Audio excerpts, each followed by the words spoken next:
Jesus begins his famous discourse, the Sermon on the Mount, with a series of statements, all beginning with the word blessed. We know these as the Beatitudes. In Matthew chapter 5, verse 3, Jesus says, "Blessed are the poor in spirit, for theirs is the kingdom of heaven." Now, when we think about poor, most of us think about mothers standing in line, waiting for welfare. We think about kids in school, poorly dressed, getting free lunches. We think about the homeless in our cities that end up in places like this, the Union Gospel Mission. Since 1927, the Union Gospel Mission of Portland has been feeding the hungry, restoring the addict, and loving her neighbor. UGM was founded by 40 area churches to assist the needy and hurting in Portland. In fact, they opened just 2 years before the Great Depression swept across America and the world.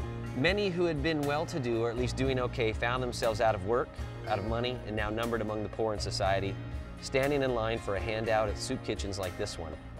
Certainly, we've considered this history during our own time of recession.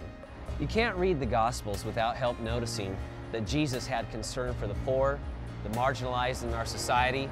In fact, put simply, God has a concern for the poor. We look back in the book of Deuteronomy in chapter 15, verse 7 says, "If there is a poor man with you, one of your brothers in any of your towns, in your land, which the Lord your God has given you, you shall not harden your heart, nor close your hand from your poor brother, but you shall freely open your hand to him, and shall generously lend him sufficient for his need and whatever he lacks." So right there it expresses God's concern for the poor, and even this thought of divine judgment if we don't follow through on what he said. In fact, that same message is carried over into the New Testament. Galatians 2:10 says that those who are followers of Christ are to remember the poor. There's actually a blessing for remembering the poor, taking care of them.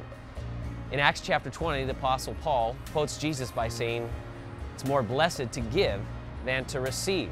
But in his first pronouncement on the Sermon on the Mount, Jesus says something quite different. In fact, it seems to be there's a certain advantage to being poor. He pronounces a blessing not on those who remember the poor, but on the poor themselves. "Blessed are the poor in spirit, for theirs is the kingdom of heaven." So, what are we to make of this? Let's open our Bibles and find out.